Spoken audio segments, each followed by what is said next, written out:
श्री कृष्ण के प्रति श्रद्धा भी 3 अवस्थाओं में विभाजित है और श्रीमद् भागवत में भी इनका वर्णन है।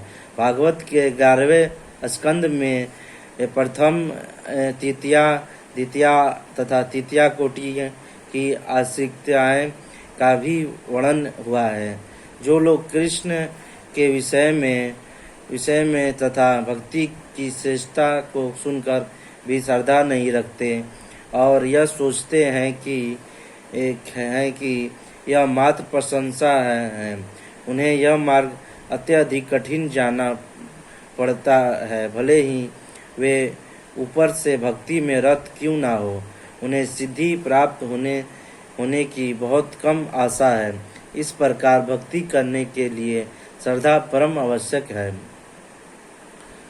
माया तत्वमध्य स्वर जगत न मूर्त्यानि मत्स्यनानि स्वरभूतानि न चाहते स्वाति स्थित।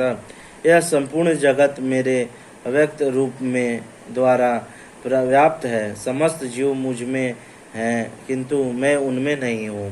तात्पर्य, भगवान की अनुभूति स्थूल इंद्रियों से नहीं हो पाती। कहा गया है कि अंत में श्री कृष्ण नामदि न भावते ग्रामणि इंद्रिये सेवा न मुखे ही यादो स्वयं सपुरते भक्ति न सिंधु। भगवान श्री कृष्ण के नाम, यश, लीलाओं आदि को भौतिक इंद्रियों से नहीं समझा जा सकता। जो समुचित निर्दर्शन से भक्ति में लगा रहता है उसे ही भगवान का साक्षात्कार हो पाता है। ब्रह्म संहिता में कहा गया है कि प्रेमा मोक्ष भक्ति न विलेचना संता सदैव विलेकयन्ति। यदि किसी ने भगवान के प्रति दिव्य प्रेमा भी में रुचि उत्पन्न कर ली है तो वह सदैव अपने भीतर तथा बाहर भगवान गोविंद को देख सकता है। इस प्रकार वे समान जनों के लिए दृश्य नहीं है। यहाँ पर कहा गया है कि यद्यपि भगवान सर्वव्यापी हैं और स्वस्थ उपस्थिति में रहते हैं किंतु वे भौतिक इंद्रियों द्वारा अनुभव गए नहीं हैं। इसका संकेत अक्षुमतानि शब्द द्वारा हुआ है। भले ही हम उन्हें ना देख सके किंतु वास्तविक तो यह है कि उन्हीं पर सब कुछ आश्रित है। जैसा कि 7वें अध्याय में बताया जा चुका है कि संपूर्ण दृश्य जगत उनकी 2 विभिन्न शक्तियां हैं, परा या आध्यात्मिक शक्ति तथा अपरा या भौतिक शक्ति का संयोग मात्र है। जिस प्रकार सूर्य प्रकाश संपूर्ण ब्रह्मांड में फैला रहता है उसी प्रकार भगवान की शक्ति संपूर्ण सृष्टि में फैली है और सारी वस्तुएं उसी शक्ति पर टिकी है। फिर भी किसी को इस निष्कर्ष पर नहीं पहुंच पाना चाहिए कि समस्त फैले रहने के कारण भगवान ने अपनी व्यक्तिगत सत्ता खो दी है। ऐसा तर्क का निराकरण करने के लिए ही भगवान कहते हैं कि मैं सर्वत्र हूँ और प्रत्येक वस्तु मुझ में है तो मैं भी प्रत्येक हूँ। उदाहरण, राजा किसी सरकार का अध्यक्ष होता है और सरकार उसकी शक्ति प्रकट होती है। विभिन्न सरकारी विभागों में राजा की शक्ति के अतिरिक्त और कुछ नहीं होते और प्रत्येक विभाग राजा की क्षमता पर निर्भर रहता है। तो भी राजा से यह आशा नहीं की जाती कि वह प्रत्येक विभागों में स्वयं उपस्थित हो। यह एक मोटा सा उदाहरण दिया गया है। इसी प्रकार हम जितने स्वरूप देखते हैं और जितनी भी वस्तुएं इस लोक में तथा परलोक में विद्वान हैं वे सब भगवान की शक्ति पर आश्रित हैं।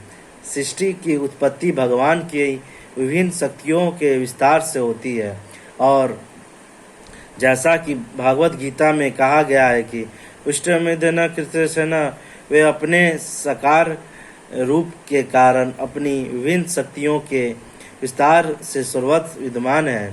ना चाह मत सानी भूतानी पश्य में सनम भूत भूत चेतो ममताय भूतवान भूत भावना तथापि मेरे द्वारा उत्पन्न सारी वस्तुएं मुझ में स्थित नहीं रहती। जरा मेरे योग ऐश्वर्य को देखो।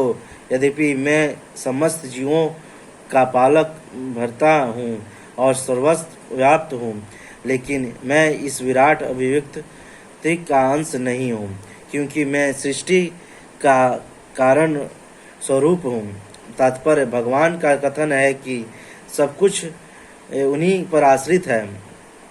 मत शांति सर्वभूतानि, इसका अन्य अर्थ नहीं लगाना चाहिए कि भगवान इस भौतिक जगत के पालन तथा निर्वाह के लिए प्रत्यक्ष रूप से उत्तरदायी नहीं है।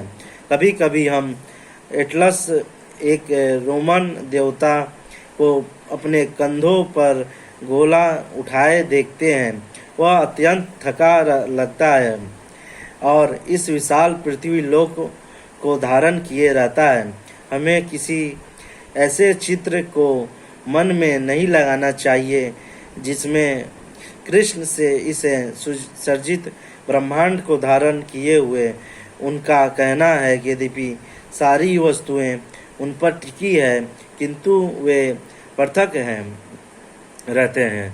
सारे लोग अंतरिक्ष में तैर रहे हैं और यह अंतरिक्ष परमेश्वर की शक्ति है, किंतु वे अंतरिक्ष में से भिन्न हैं, वे पृथक स्थित हैं। अंत में भगवान कहते हैं कि यद्यपि यह सब भगवान कहते हैं कि यद्यपि यह सब रचित पदार्थ मेरी अचिंत्य शक्ति पर टिकी है, किंतु भगवान के रूप में मैं उनसे पृथक रहता हूँ।